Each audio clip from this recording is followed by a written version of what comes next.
বিসমিল্লাহির রহমানির রহিম।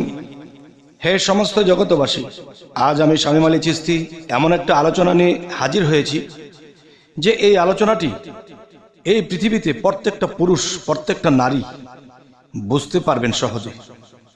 দেখেন, মানুষের কিন্তু যে জীবন চলার পথে ঘর সংসার তো করতে হয়, স্বামী স্ত্রী একত্রে থাকতে হয়। তো এখানে যে একটা বিষয় দেখবেন, মানুষের চেহারাটা ডিসকালার হয়ে যায়, কখনো কখনো চেহারার অন্য রং ধরে, চেহারার বর্ণ পাল্টে যায়। আচ্ছা, একজন মানুষকে উজ্জ্বল শ্যামলা দেখা যাচ্ছে, কিন্তু দেখা যায় সেই মানুষটি কেমন কালো কালো লাগছে। আবার নিজেকেই নিজে অনুভব করছে আমি কেমন ফ্যাকাশে হয়ে গেছি, কেমন কালো হয়ে গেছি। আবার কিছুদিন গেলে দেখা যায় তার চেহারার মধ্যে উজ্জ্বল রংটা ফিরে এসেছে, খুব সুন্দর লাগছে।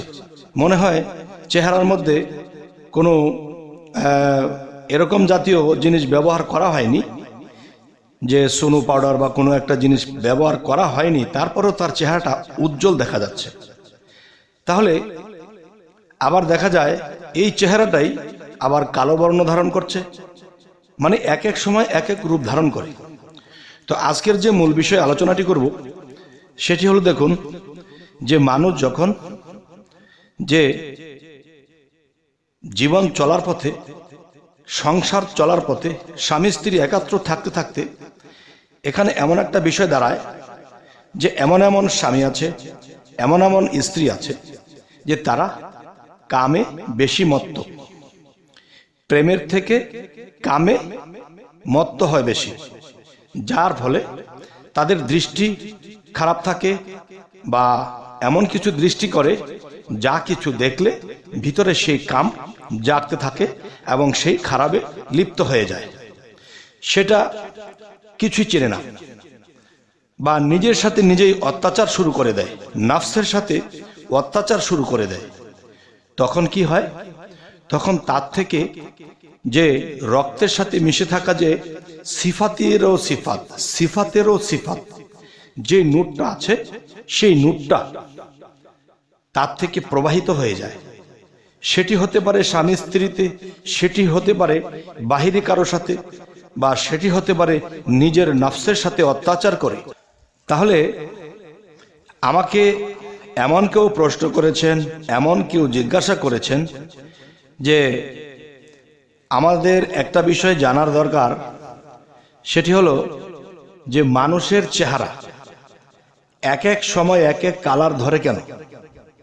আচ্ছা, কেন ধরে এই বিষয়গুলো আমি বোঝানোর চেষ্টা করলাম। যখন মানুষের দেহের থেকে দেহের রাজা সিফাতেরও সিফাত যে নূর, সেটি যখন বীর্য কালারে এটা বের হয়ে যায়, তখন এটা অতিরিক্ত ক্ষরণ হলে তখন মানুষের চেহারায় কিসের ছাপ আসে? কালো ছাপ ধরে বসে।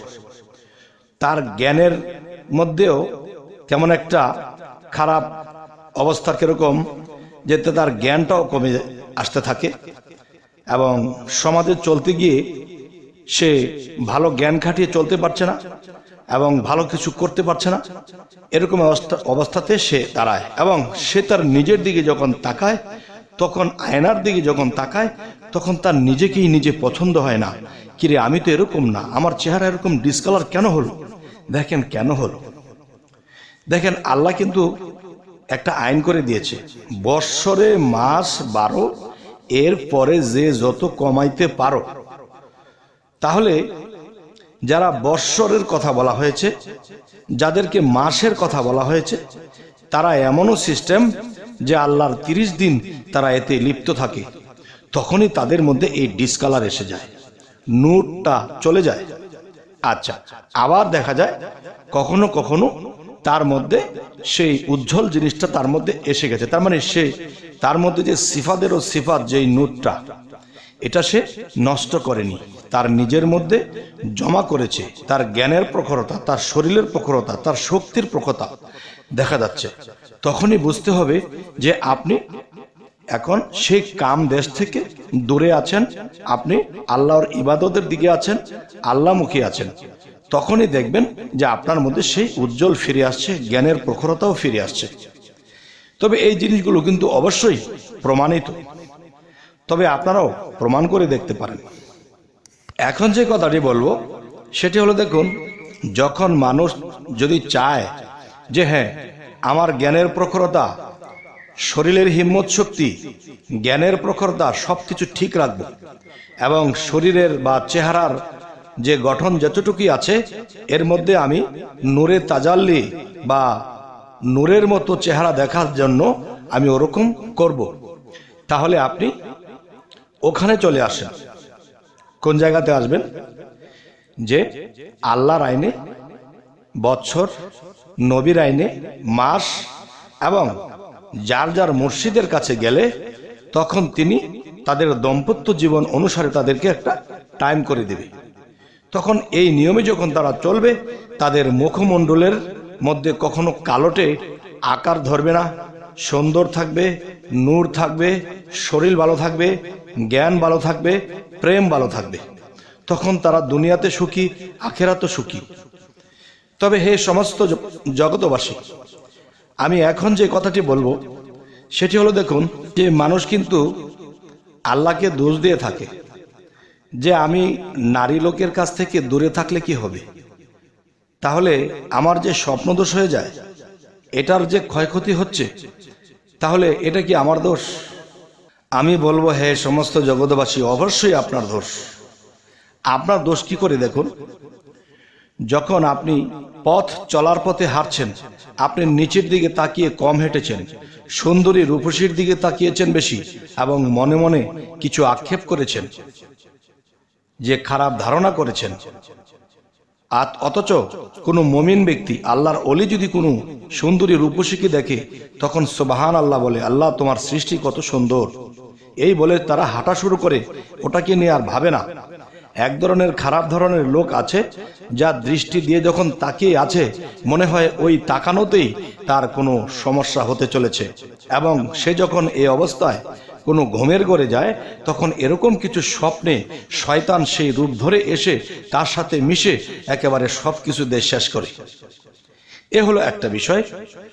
আরো একটা বিষয় হলো, দেখুন, যে আমরা যখন খাদ্য খাই, তবে দেখতে হবে যে এমন এমন কিছু খাবার আছে, সেই খাবার থেকে এই জিনিসের উত্তাপ বেড়ে আসে। সেই জিনিসের উত্তাপ যখন বেড়ে আসে, তখন সেই মানুষটি আর নিজে কন্ট্রোল থাকে না, খারাপ দিকে মস্তিষ্ক চলে যায়, চোখ চলে যায়, হাত চলে যায়, পা চলে যায়। তখনই সেই মানুষটি তার থেকে সেই সিফাতেরও সিফাত, যেই নূর, সেটা তার থেকে ক্ষরণ হয়ে যায়, বের হয়ে যায়, নষ্ট হয়ে যায়। তখনই তার কোনো একদিন বয়স না হতেই তার বয়সের ছাপ পড়ে যাবে, অসময়ে তা রোগান্বিত হয়ে যাবে এবং দেখা যায় তার জ্ঞানেরও লোপ পাবে। সর্বদিক দিয়ে তিনি তার হায়াত থাকতেই তার হায়াত কমে যাবে। তবে হে সমস্ত জগতবাসী, আজকের আলোচনায় আপনাদেরকে কি বোঝাতে চাইলাম, এই কথাগুলো কি আপনাদের বোঝা হলো কিনা, আর আমার এই কথাগুলো ঠিক আছে কিনা, অবশ্যই অবশ্যই কিন্তু আপনারা আমাকে কমেন্টে লিখবেন। আর এর চেয়ে আরো উন্নত, আরো ভালো কথা যদি আপনাদের প্রয়োজন হয়, তাহলে বলবেন, আমি আপনাদের সামনে উপস্থাপনা করার জন্য চেষ্টা করব। তবে হে সমস্ত জগতবাসী, অবশ্যই আমাদের এই চ্যানেলটিকে সাবস্ক্রাইব করে রাখবেন। যদি ফেসবুক হয়, অবশ্যই ফলো করে রাখবেন। সকলেই ভালো থাকবেন। আল্লাহ হাফিজ।